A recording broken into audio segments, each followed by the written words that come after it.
Hello Internet, and welcome back to another Demajen video about Final Fantasy XIV. There's been a few of those on the channel, you probably noticed.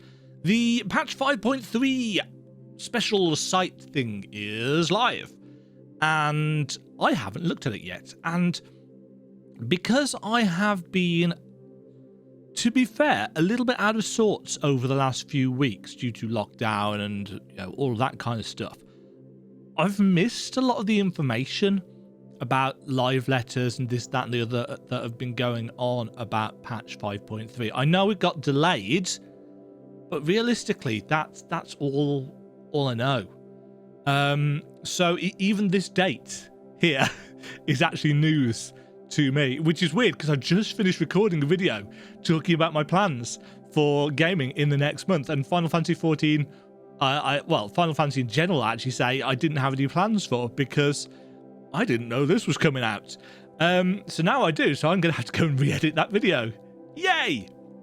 Reflections and Crystal is the name of the patch. This is probably news to none of you, but is news to me. Coming 11th of August, let's see what is actually going on. The 0.3 patches are usually... They have been up until this point the culmination of the expansion story. And then the 0.4 and the 0.5 and the 0.55A and 0.55B, or however they decide to do it this time, patches, are the setup for whatever the next expansion is. So this one is a big one for story. And I'm assuming, therefore, that there's going to be a chunk of stuff to do with the kind of resurrected Ardbert, who is Elidibus. I think we worked that out, didn't we? Yeah. So let's see. We've got a nice picture of Rak'Tika here, so the Crystal Exarch. I don't really expect the Exarch to survive this. I feel like we're due a character death, and since they refuse to kill off Thancred despite the numerous opportunities that they've had to do so, I feel like the Exarch might be the one that heroically sacrifices himself to save the day. So let's have a look-see. As twilight shadows deepen, what manner of fates will the crystal's glow reveal? Here we are. So, MSQ, Reflections of Crystal, haven't confirmed their suspicions that the resurrected Ardbert is none other than the emissary, Elidibus. The Signs endeavour to shed light upon the Ascians' dark plot, but time is against them, for the hour of their departure or demise fast approaches. Because they are running out of time. Their connection to their bodies is weakening. So they need to get back. Otherwise, they're going to die in both places. I think that was it. Or were they going to be stuck as ghosts forever? No, I think they were just going to die in both places. So we've got a picture of the clean-shaven young Ardbert and Elidibus smirking fiercely in the background. We've got some ancient Amoritines. And I'm not super impressed by this this film grain filter. Admittedly, probably looks better in motion, this bit. But at least we know the ancients are going to play a part in it, and quite a few of them. 1, 2, 3, 4, 5, 6, 7, 8, 9, 10, 11, 12, 13 of them. Interesting. That's an important number. We've got Rak'Tika doing something shiny and magical with the staff that's linked to the Crystal Tower, and back to the start there. I am really, really looking forward to seeing how this story wraps up. I'm sure it was said at some point that this arc wraps up the Ascian storyline, which I assume means that we are going to defeat Elidibus, because as the last of the three that can raise up the Ascians, can piece them back together, as soon as we defeat Elidibus, the Ascians are done for. You know, their numbers will slowly dwindle away to nothing with each one that we or the Shadow Hunter or whomever kills. And I will be, in some ways, quite sad when that happens. I know that you can't keep dragging out conflict with a villain, because doing so diminishes the villains and it diminishes your storytelling. But after the emotive power that Emet-Selch had at helping us understand the motivations of these villains, it will sadden me to see them go, even though they are planning on committing genocide. And that's the brilliance of the Shadowbringers storyline, that it can make you feel something for these characters, or at least for Emmett. And the other issue is, I don't feel like they've got anybody to replace the Ascians as a big bad. Xenos.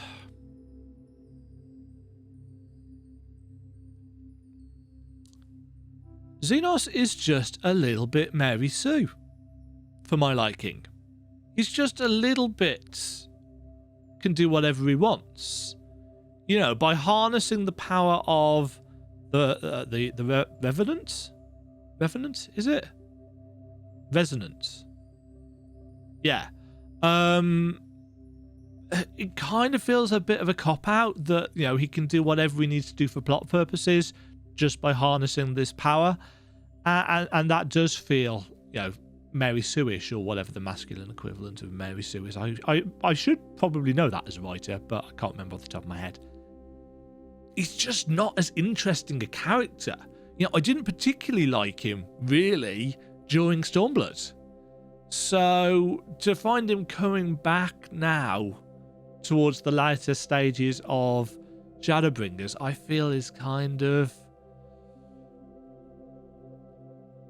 Unless Elidibus uses him to further the rejoining, and that sets us up for some extra calamity coming for the next expansion. I mean, that would be amazing. If he actually helps them, or if he falls into their trap and actually they exploit him for their own goal. But I don't think that's the way they're going with this. So, yeah, we'll see. Hopefully they... Yeah, this is 5.0. You know, the Ascians were in 1.0, 2.0, 1, 2, 3, 4, and all of Final Fantasy. They've been with us for 5 seasons, arguably, of the story. And there's not really been anything growing in the background to replace them. You know, the Garleans have been messed up multiple times. You know, Varys is dead. Solus is dead. Xenos is in charge, but he's not very interesting, in my personal opinion. He's not very deep as a character. They need to give him more. They need to give him more nuance if they're going to do something with him, rather than must grow more powerful, hunting enemy, bad, good, rah. Because that's all he is now. He's a brute. He's a force of nature, and that's not actually all that interesting. Certainly not as nuanced as the Ascians have been. So I hope they pull something out of the bag. You know, I hope they bring back Zodiac, or a fragment of Zodiac, and that just messes shit up for the next few expansions. But it doesn't sound like that's what's going to happen. It sounds like, yeah, I'm sure Yoshi P said in an interview that this is the end of the Ascian story. Yeah, I'll be really sad when that's over. What's next? The Heroes Gauntlets. It is said that the hero's path is fraught with danger, and these words will never ring truer as the whole of Norvant becomes a battlefield across which the warriors of darkness must fight their way. New dungeon. What do we got in this new dungeon?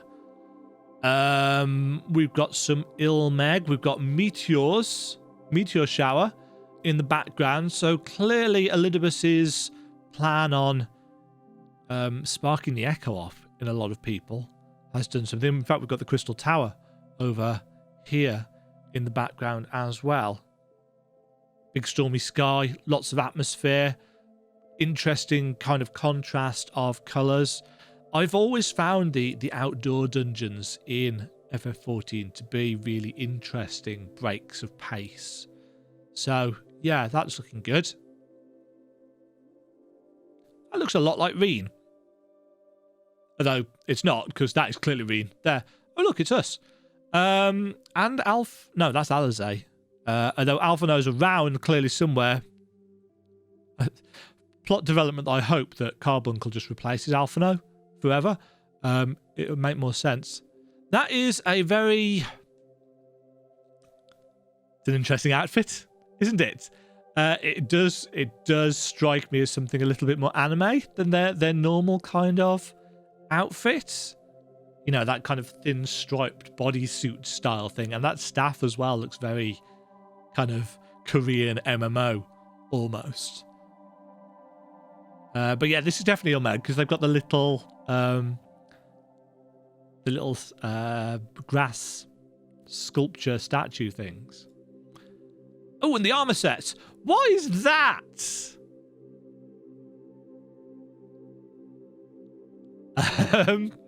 I quite like the I'm assuming this is the tank set. Obviously, I gravitate towards the tank set as a dark player. I like that chest piece. I like that a lot. I'm intrigued as to whether the skirt is part of the body or whether it's part of the legs. Because I would quite like to wear that body if it's just this bit, not so much with the skirt. That, I know it's supposed to be a crown with a cloth veil. Hopefully it looks a little bit better in motion. We've got the healer and the caster stuff, which is just, as per usual, palette swapped. I can't really tell actually what's going on with the different DPS because actually they're not showing weapons on any of them. So we'll have to find out. But I like the ornate nature of those. Those are cool sets. I suspect I won't actually get to deal with that because I'm player Vieira. So chances are that head covering won't work for us. Anyway, maybe we'll get a mask instead if you're a Vieira player. Interesting that they're all wearing masquerade masks. I wonder how that's tied in to the story. Right, what else we got? A mystery trial. A fearsome new foe possessed of immeasurable might shall arise to test the warriors of darkness as they have never been tested before. Oh no, it's the dreaded white noise. I'm assuming we will fight Elidibus or whatever he actually is. Because Elidibus is a weird character. If you read back through the lore of the Ascians, Elidibus has always stood out. The fact that he wears different coloured robes, the speculation that Elidibus actually is part of Zodiac. There's a lot of theories surrounding Elidibus. It'd be really interesting to see if any of them are close to the mark. Some people, I'm sure, will say, if they are right, oh, well, that was really easy to guess. Good foreshadowing should be easy to guess, folks. Shouldn't always be a surprise. The whole point of foreshadowing is that you should be able to work it out before the characters work it out. Or, you know, maybe not a long time before, but before. You know, you should, or you should at least be able to look back and say, oh yeah, as many of us did when we had the Shadowbringers reveal trailer, and there was a big kerfuffle about Zodiac and Heidelin are primals. It's like, well, yeah, we've had loads of hints that that's the case. That's foreshadowing in action. We could quite easily say with 99% certainty that was the case before that trailer kind of said, and they are this. I got a lot of flack for that in the comments on that video. It's like, oh, you didn't know. It's like, I could take a pretty well-educated guess. Whatever. Oh, yes! New Sorrow Wurlit. The uneasy alliance forged with Gaius Baelsar has paved the way to victory over the ruby weapon. Armed with knowledge of the location of the outpost whence it came, the time has come to confront the Empire and bring a swift end to the diabolical weapon project. Clearly that's not going to happen, because there's always 3 of these trials. This would be Sapphire? Sapphire weapon? Ruby, Emerald, Sapphire. Those are the 3, aren't they? You can tell how little I've played of 7. Yeah, it's another weapon fight. I really enjoyed the first one. Really great music. Hopefully they'll have a new version of that music. If it does the same... I don't know whether they'll do the same thing in this as they did in the first one and have it take on, you know, the White Raven as it was in the first one. I don't know whether they'll do a same kind of phase shift in this one. That might be a little bit too predictable. But they might do, because it was a cool thing, and that would, again, give them opportunity to use another iconic track as part of it. Well, we'll see what happens with that. But yeah, we've got Gaia, Sid, and... I can't remember her name again. Yeah, looking forward to that. And then we've just got some pictures. There's not a huge amount on here. Really nice piece of art, that. I like that. It doesn't tell us who this is. She's very pale. Or those tights? No, I think she's just very, very pale. A bigger, better, arguably, look at Sapphire. Got some cool dreads. Oh, that's the same thing. And these, I'm assuming, are just all the screenshots that we've already seen, but put together into one place. Oh, right. So, what are we getting? MSQ, new dungeon, new trial. The Puppet's Bunker is going to be the new Alliance raid. Yes. Still haven't got the 2B glamour. From the first, I just haven't been playing a whole lot of FF14, if I'm honest. Faux Hollows, the Akafar Amphitheatre Unreal.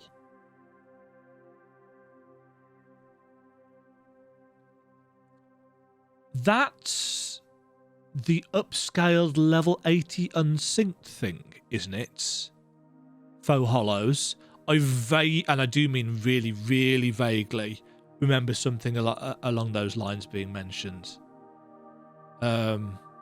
So a super powerful level 80 Shiva encounter. I might try that. I will most likely suck massively at it. I might not even have the item level to get into it. New custom deliveries, Dwarven Beast Tribe quests. I don't know if these are going to be leveling ones or if they're going to be crafter ones or what. New Save the Queen, Unforgiven, Unforgotten. So that's the next part of the relic stuff. New battlefield, Bojan Southern Front. So that'll be PvP. Battlefield. More Ishgardian restoration stuff. Skysteel tool updates for you crafters out there.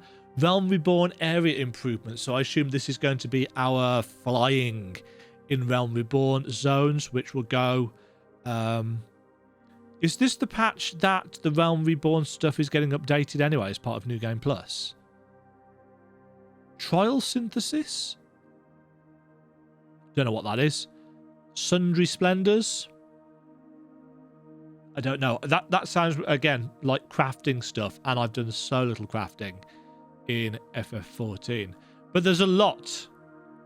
There's a lot of stuff there to look forward to, coming on the 11th of August. So I should probably write that down on my list of things to do. Squeeze that in between FF14 5.3.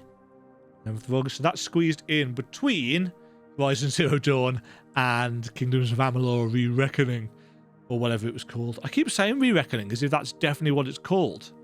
It might not be. Don't know. But everything that we've got there looks good. Not a huge amount of information yet, but this site will keep on getting updated over the next 2 to 3 weeks before the patch comes out, and I assume we'll get extra information on the Puppet Bunker, which is a really cool name for a 24-man raid. And I really enjoyed the Copied Factory? Copied Factory. Yes.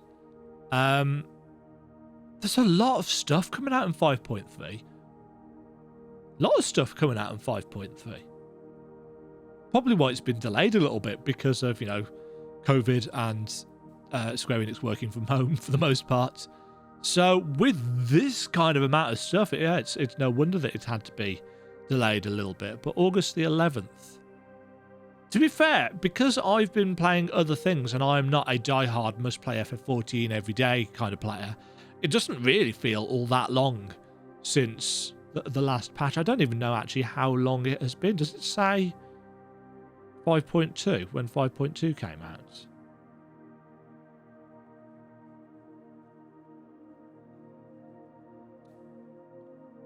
Was it February? That is much further back than I thought. So February to August, yeah, okay, that's a fair few months. That's half a year, which is a long time for a patch. They did have 5.25 though, didn't they? A chunk of the way into that. I can't remember when that was. That is a chunk of time. It's been a busy year, and obviously with everything, with a global pandemic going on, it's no wonder that time really has been difficult to pin down for me, especially since 23rd of March was when I got furloughed from work, and whilst I've been and had my induction day for new placements yesterday, actually, I'm not back at work until 1st of September. So, it's months and months and months for me. So the days are blurring. I mean, what day? It's Thursday today. See? Not a clue. There we go, folks. Hope you have enjoyed that video, found it useful. There are, as I've mentioned in the past, there are a lot of people that go through these kinds of things. Hopefully, if anything, what I bring to the table is that story-based stuff, that analysis of story that not everybody does, because it's my thing. It's literally what I'm qualified for. I've got a master's degree in it for a reason. That's my trumpet being blown. I will catch you all hopefully in the next video. Thank you very much for watching. If you've got any thoughts about the content coming up, no actual spoilers if there are, because I don't think there are any leaks. But yeah, don't be posting actual spoilers, but feel free to speculate down in the comments below and tell me what you are most looking forward to. I think for me it is this, finding out what's going to happen to the Ascians, and more Yorha stuff, because I really enjoyed the last raid. Until next time, folks, thank you very much for watching. Stay safe out there. Cheerio. Thank you very much for watching. If you enjoyed the video, why not click the like button and consider subscribing. Remember, you can ring the bell notification icon to get notified when new videos go live. And until next time, cheerio.